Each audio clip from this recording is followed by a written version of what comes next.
Ça, c'est Wairebo, un village indigène perdu dans la forêt tropicale en Indonésie.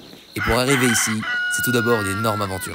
Voilà, le trajet en voiture est terminé et là maintenant on s'apprête à prendre 4 scooters, donc du coup on va prendre qu'un seul sac, pas le tout gros pour le reste du trajet, et puis on y va en scooter.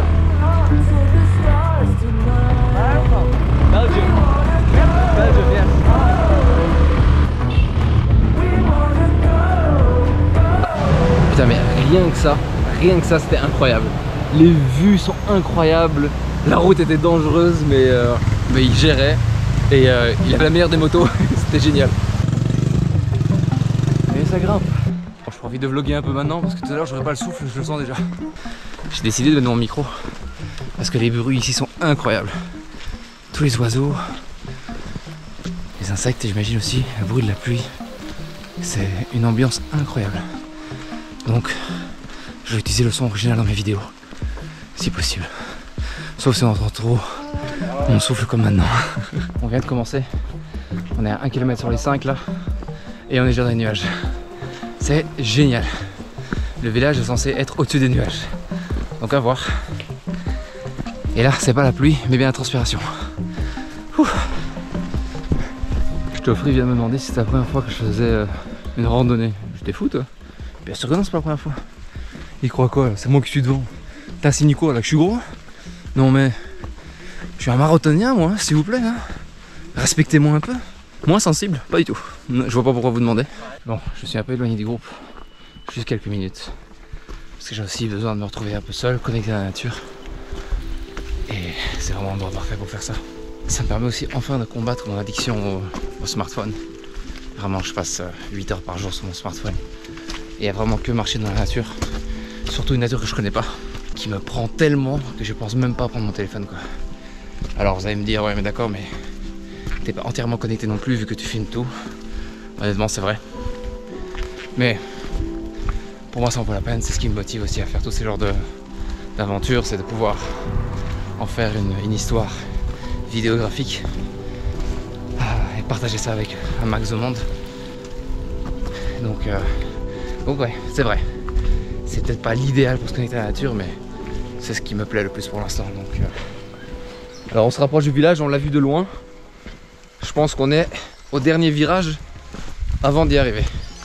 Ça a l'air pas mal du tout. Il pleut bien, mais honnêtement, je pense que je préfère ça. Je pense que cette météo est parfaite pour ce type d'ambiance. Ça rajoute vraiment beaucoup avec les nuages de pluie qui traînent sur les montagnes vertes, c'est incroyable. Trop hâte de voir. Par contre, vu qu'on peut pas réserver à l'avance les places de couchage et qu'il y a pas mal de monde sur le trail, on espère qu'il y a assez de place pour nous. Parce que moi j'ai traîné un peu pour prendre des vidéos et tout ça. Donc on est les derniers je pense. Donc à voir. Apparemment ça c'est du café. Donc il y a juste du café ici qui pousse dans la nature sauvage quoi. C'est incroyable. Donc en fait quand on enlève la peau, tu vois bien les graines de café qui d'abord doivent être séchées et puis torréfiées ou je ne sais quoi. Very very cool.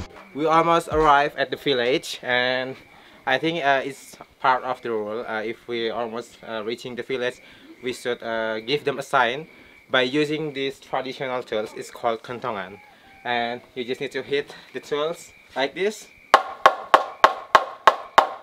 They will realize that. So let's go.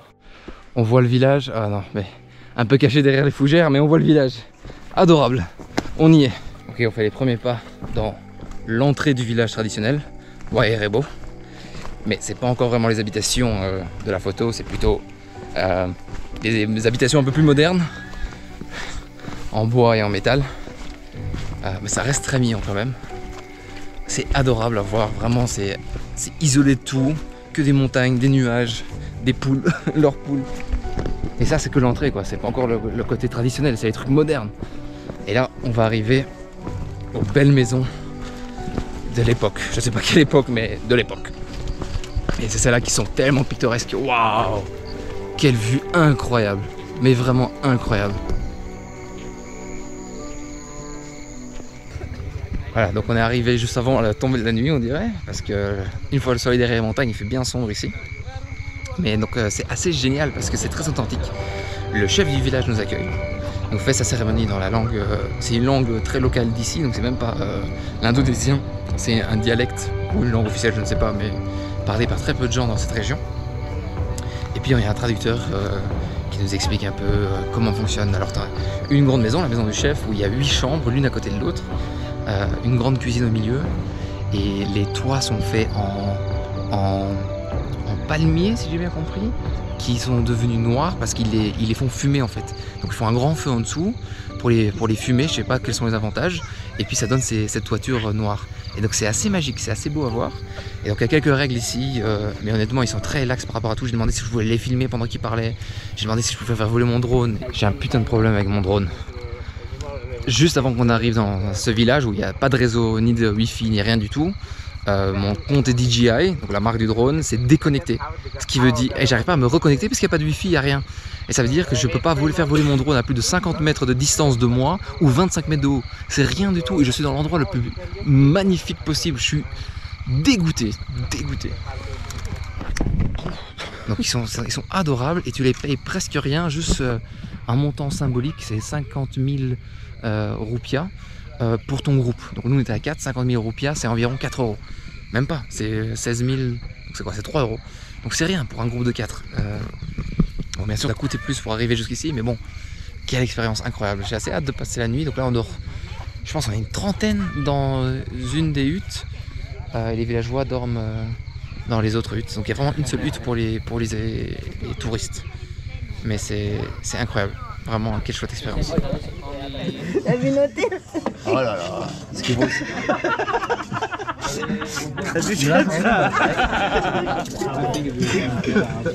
Puis vous savez, Tu bosses bien. puis-je vous servir sur le riz à côté du riz.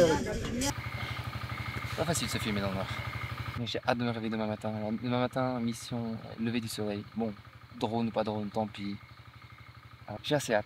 Voilà, je pense que je vais arrêter de filmer. Je vais profiter un peu du moment ici, sans technologie, sans électricité, sans wifi. En fait, c'est pas vrai. L'électricité, il y en a. Mais il y en a que de 6 à 10 heures. Ils ont un générateur qui marche au pétrole. D'ailleurs, je sais pas si vous l'entendez dans le fond. Et il y a l'électricité de 6 à 10 heures.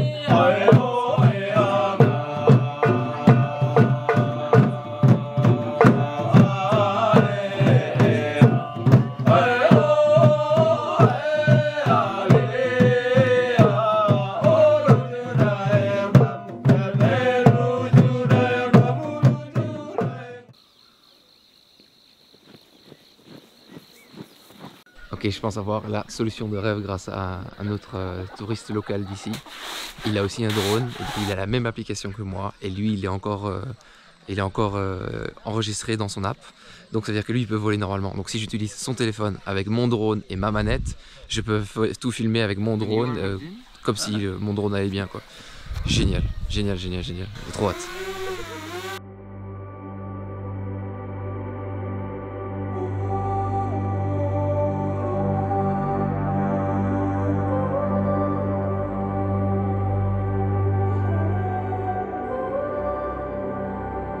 Putain, je suis refait, c'est génial.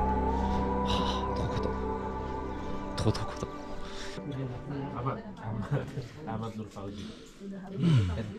Voilà, on doit quitter le village. Une expérience assez dingue, je conseille à tout le monde. C'est un petit trek pour venir jusqu'ici, mais ça en vaut la peine. Les locaux sont incroyablement gentils, les autres touristes sont incroyablement gentils et bienveillants. C'est vraiment génial. Et pour tous ceux qui aiment la photo, vidéo, drone et tout ça, c'est le spot parfait. Et tout est autorisé, les villageois sont d'accord, on a tous demandé l'autorisation d'abord et c'est vraiment incroyable. Je vous vois dans la prochaine. Ciao.